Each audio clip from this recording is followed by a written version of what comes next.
Hi friends, welcome back to my channel. ఈరోజు వీడియోలో సింపుల్గా చేసుకునే 3 రకాల పల్లీ చట్నీలను షేర్ చేస్తున్నాను. ఇవి మార్నింగ్ టిఫిన్లోకి హడావిడి లేకుండా చాలా ఈజీగా ప్రిపేర్ చేసుకోవచ్చండి. టేస్ట్ కూడా చాలా బాగుంటాయి. ఈ 3 రకాల చట్నీస్ ఏ టిఫిన్లోకైనా సెట్ అవుతాయండి. అలాగే చాలా ఈజీగా కూడా ప్రిపేర్ చేసుకోవచ్చు. ఎలా చేయాలో ఇప్పుడు చూద్దాం. ముందుగా మొదటి రకం పల్లీ చట్నీని షేర్ చేస్తున్నాను. ఈ పల్లీ చట్నీ చేసుకోవడానికి స్టవ్ ఆన్ చేసి కడాయి పెట్టేసుకొని 1 కప్పు పల్లీలను తీసుకోవాలి. స్టవ్ లో టు మీడియం ఫ్లేమ్లో అడ్జస్ట్ చేసుకొని నిదానంగా పల్లీలను కలుపుకుంటూ లోపల వరకు ఏగేలా వేయించుకోవాలి. పల్లీలు ఇలా వేగాక కడాయిలోంచి పక్కకు తీసేసుకోండి. తిరిగి ఇదే కడాయిలోకి 2 స్పూన్ల నూనెను తీసుకొని కారానికి తగ్గట్టుగా పచ్చిమిరపకాయలను ఇలా తుంచి వేసుకోవాలి. పచ్చిమిరపకాయలతో పాటుగా 1/2 స్పూన్ జీలకర్రను వేసుకొని మీడియం సైజు ఉండే 3 టమాటాలను ఇలా కట్ చేసి వేసుకోవాలి. దీంట్లోకి 3 నుంచి 4 వెల్లుల్లి రెబ్బలను వేసుకొని నిదానంగా కలుపుకుంటూ మూతను పెట్టుకుంటూ టమాటాలను మగ్గించుకోవాలి. మధ్య మధ్యలో కలుపుతూ ఉండాలండి, లేదంటే టమాటాలు అనేవి అడుగంటుతాయి. టమాటాలు ఇలా పూర్తిగా చక్కగా మెత్తబడిపోయిన తర్వాత ఇప్పుడు దీంట్లోకి కొంచెం చింతపండు వేసుకోవాలి. మనం టమాటాలు వేసాం కాబట్టి చింతపండు ఎక్కువ అవసరం లేదండి. కొంచెం చింతపండు వేసుకొని కొత్తిమీర వేసుకొని స్టవ్ ఆఫ్ చేసేసుకోవాలి. కొత్తిమీర వేగాల్సిన అవసరం లేదండి. టమాటాలో ఉండే వేడితోనే కొత్తిమీర అనేది మగ్గిపోతుంది. ఈ టమాటా మిశ్రమము బాగా చల్లారిన తర్వాత మిక్సీ జార్లోకి ముందుగా వేయించుకున్న పల్లీలు వేసుకొని ఈ టమాటా మిశ్రమాన్ని వేసేసుకోవాలి. ఇప్పుడు దీంట్లోకి రుచికి సరిపడా సాల్ట్ అనేది వేసేసుకొని ఈ కడాయిలోకి కొన్ని నీళ్ళను వేసి ఆ నీళ్ళను కూడా దీంట్లోకి వేసేసుకుందాం. చట్నీ ఎంత పలచగా కావాలంటే దాన్ని బట్టి నీళ్ళను యాడ్ చేసేసుకొని దీన్ని మిక్సీ పట్టేసుకోవాలి.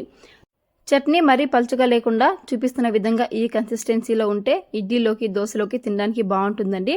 చట్నీని బౌల్లోకి షిఫ్ట్ చేసుకుందాం. చట్నీని వారం రోజులైనా స్టోర్ చేసుకోవచ్చండి. స్టోర్ చేసుకోవాలనుకుంటే తిరువాత వేసుకోకుండా ఇలానే ఫ్రిడ్జ్లో పెట్టుకోండి.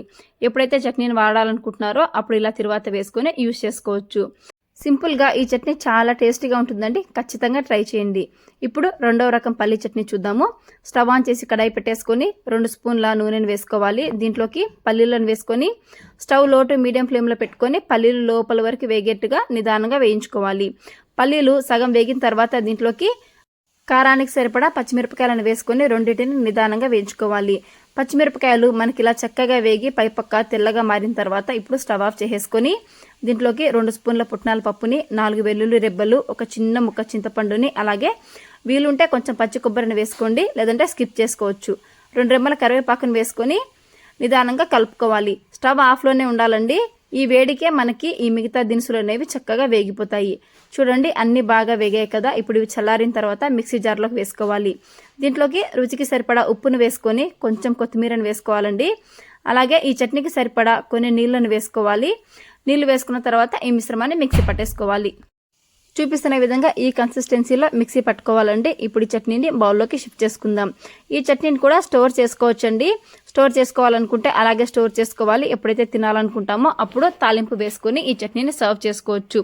చాలా సింపుల్గా తక్కువ టైంలో అయిపోతుంది. అలాగే టేస్ట్ కూడా చాలా బాగుంటుంది. ఇప్పుడు మూడో రకం పల్లీ చట్నీ ఎలా చేయాలో చూద్దాము.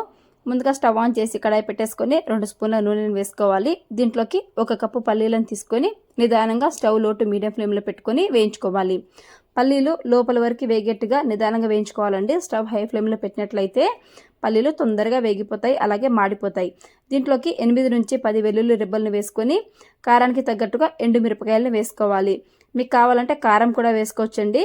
ఎండుమిరపకాయలతో చేసుకుంటే చట్నీ అనేది టేస్ట్ చాలా బాగుంటుంది. నిదానంగా మీడియం ఫ్లేమ్లో పెట్టుకొని పల్లీలని అలాగే ఎండుమిరపకాయలను వేయించుకోవాలి. ఇవి కొంచెం వేగిన తర్వాత దీంట్లోకి 1/2 స్పూన్ జీలకర్రను వేసుకోవాలి. అలాగే ఈ చట్నీలోకి చింతపండు అనేది వేసుకుంటాము కాబట్టి ఒక చిన్న నిమ్మకాయ సైజు అంత చింతపండుని నానబెట్టి పక్కన పెట్టుకోవాలి. ఇది నానేంత వరకు పల్లీలు అనేవి మనం చక్కగా వేయించుకోవాలి. పల్లీలు చూడండి బాగా వేగిపోయాయి. ఇప్పుడు స్టవ్ ఆఫ్ చేసుకొని ఈ మిశ్రమాన్ని చల్లారి పెట్టుకోవాలి.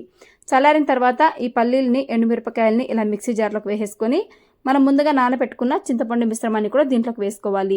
రుచికి సరిపడా ఉప్పు వేసేసుకొని చట్నీకి తగ్గట్టుగా నీళ్ళను వేసుకొని ఈ మిశ్రమాన్ని మిక్సీ పట్టేసుకోవాలి. చట్నీ కన్సిస్టెన్సీ చూపిస్తున్న విధంగా ఇలా ఉండాలండి. మరీ పలుచగా ఉంటే కూడా బాగుండదు. ఈ చట్నీని బౌల్లోకి షిఫ్ట్ చేసుకుందాం. ఈ చట్నీ కూడా మనకి స్టోర్ చేసుకుంటే వారం వరకు నిలువ ఉంటుందండి. సర్వ్ చేసుకోవాలనుకున్నప్పుడు చక్కగా ఇలా తాలింపు పెట్టుకొని చట్నీని సర్వ్ చేసుకోండి. నేను చూపించిన ఈ 3 రకాల చట్నీలు మార్నింగ్లో ఈజీగా ప్రిపేర్ చేసుకోవచ్చు. అలాగే టేస్ట్ కూడా చాలా బాగుంటుందండి. ఈ రెసిపీస్ మీకు నచ్చినట్లయితే ట్రై చేయండి. మీకు ఎలా వచ్చిందో నాకు కామెంట్ చేయండి. అలాగే మీ ఫ్రెండ్స్ అండ్ ఫ్యామిలీ మెంబర్స్కి ఈ వీడియోస్ని షేర్ చేయండి. ఇలాంటి మరిన్ని వీడియోస్ కోసం ఇట్స్ మై ఫ్లేవర్ ఛానల్ని సబ్స్క్రైబ్ చేసుకోండి. Thanks for watching.